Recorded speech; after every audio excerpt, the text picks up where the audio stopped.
வணக்கம். ஸ்ரீ சிவஸ்நேகா சேரிட்டபிள் ட்ரஸ்டின் துணை சேர்மன் ஜானுலதா ஆறுமுகம். இன்றைய நிகழ்ச்சி பார்த்திங்கன்னா, வாய்க்காப்பற்றை சாந்தி யுவராஜ் அவங்களுக்கு உதவித்தொகை 2வது முறையாக நாங்கள் கொடுக்குறோம். எங்கள் ட்ரஸ்ட்டை வந்து கேள்விப்பட்டு இவங்க நம்மக்கிட்ட கேட்டாங்க, உதவி செய்ய முடியுமான்னு. கொடுத்துட்ருக்கோம். இது 2வது முறை நாங்கள் கொடுக்குறோம். இது உங்களுக்கு எப்படி நீங்கள் ஃபீல் பண்ணுறீங்க? நாங்கள் உதவி பண்ணுறது உங்களுக்கு சந்தோஷமாக இருக்குங்களா? சந்தோஷமாக இருக்குது. அவங்க 1000 ரூபா கொடுக்க முடியுமா, 500 ரூபா கொடுக்க முடியுமான்னு கேட்டாங்க. முதல் முறை 1000 ரூபா கொடுத்தோம். இப்போ நம்ம ட்ரஸ்ட்டுக்கு கொஞ்சம் நன்கொடைகள் வர்றது கம்மியாக இருக்கிறதுனால இந்த முறையில் இருந்து இவங்களுக்கு 500 ரூபா நாங்கள் தரோம். இப்போ அவங்களுக்கு இது கொடுக்குறோம். அங்கே பாருங்கள், நீங்களும் பிடிச்சிக்கப்பா.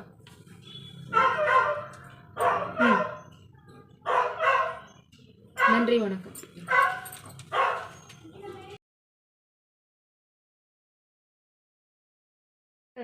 ஸ்ரீ சிவஸ்நேகா சேரிட்டபிள் ட்ரஸ்டின் துணை சேர்மன் ஜானுலதா பேசுகிறேங்க. இவங்க பேர் இந்திராணி கோவிந்தசாமி. இவங்க வீட்டுக்கார் பேர் கோவிந்தசாமி. வீட்டுக்கார் கிடையாதுங்க, இவங்க ஹேண்டிகேப்பு. நம்ம ட்ரஸ்ட்டை பற்றி தெரிஞ்சு உதவி பண்ணி முடியுமான்னு நம்மக்கிட்ட கேட்டாங்க. நம்மளால் முடிஞ்சது பண்ணுறோம் அப்படின்னு சொல்லியிருந்தோம். இவங்க கேட்டது பார்த்திங்கன்னா, ஒரு 1000 500 கொடுக்க முடியுமா அப்படின்னு கேட்டாங்க. ஏற்கனவே ஒருத்தருக்கு கொடுத்துட்டு இருக்கிறோம். இவங்க இப்போ 2வதாக நம்ம ட்ரஸ்ட்டோட ஆட் பண்ணியிருக்கோம். ரெகுலர் பண்ண முடியுதான்னு முயற்சி பண்ணுறோம். ஏன்னா எங்களுக்கு நன்கொடைகள் கொஞ்சம் கம்மியாக வந்துட்டுருக்கு. அது கொஞ்சம் அதிகமாகிற பட்சத்தில் இவங்களுக்கு ரெகுலர் பண்ணிடுவோம். இப்போதைக்கு இவங்களுக்கு 500 ரூபா, இவங்களுக்கும் இது 2வது ப்ரோக்ராமில் 2வது ஆளுக்கு நாங்கள் 500 ரூபா தரோம். நீங்கள் எப்படி ஃபீல் பண்ணுறீங்க சொல்லுங்கள். இருக்கட்டுக்கண்ணே, கொடுத்தது அவங்க பிரியப்பட்டு செய்யட்டுக்கண்ணே. நம்ம இது செய்யறது எங்களுக்கு பெரிய விஷயங்கண்ணே. இவங்க பாலாஜி நகர், அம்மாப்பேட்டை, செகண்ட் கிராஸுங்களா? ஆமாம், இல்லை 4வது கிராஸுங்களா? 2 பசங்க முடியாமல் இருக்காங்க. எந்த ஆதரவும் இல்லாமல் நான் தவிச்சிட்டு இருக்கேன். இப்போது அவங்களால முடிஞ்ச உதவி செய்யட்டும். சந்தோஷம் எனக்கு. சரிங்க. இது இப்போ இது வாங்கிக்கோங்க.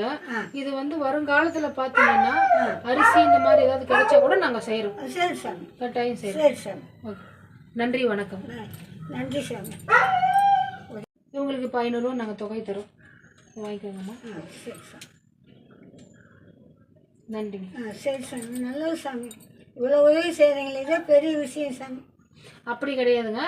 இது எங்களுக்கு ரெகுலரா தொடர்ச்சியா உங்களுக்கு பண்ணணும்ன்றத எங்களுடைய எண்ணம். எங்க ட்ரஸ்ட்டுக்கு ஆரம்பத்துல எல்லாம் பாத்தீங்கன்னா நிறைய நன்கொடைகள் வந்துட்டு இருந்தது. சாப்பாடே வாரம் வாரம் போட்டுக்கிட்டு இருந்தோம். இப்ப சாப்பாடு வாரம் வாரம் போடுறது போய் மாசத்துக்கு ஒரு தடவை பண்ணிட்டு இருக்கோம். அதுலயுமே இப்ப உங்களோட 2வது ஆளு ஏற்கனவே ஒருத்தர் சாந்தி யுவராஜ்ன்றவங்களுக்கு கொடுக்கறோம். இவங்க 2வது இந்திராணி கோவிந்தசாமி. இவங்க 2வதா நாங்க இவங்களுக்கு தரோம். இது அதிகப்படுத்தணும் அப்படிங்கிறத எங்களோட எண்ணம். நன்கொடைகள் அதிகமாக வர பட்சத்தில் கட்டாயம் செய்வோம். நன்றி, வணக்கம். நன்றி சார்.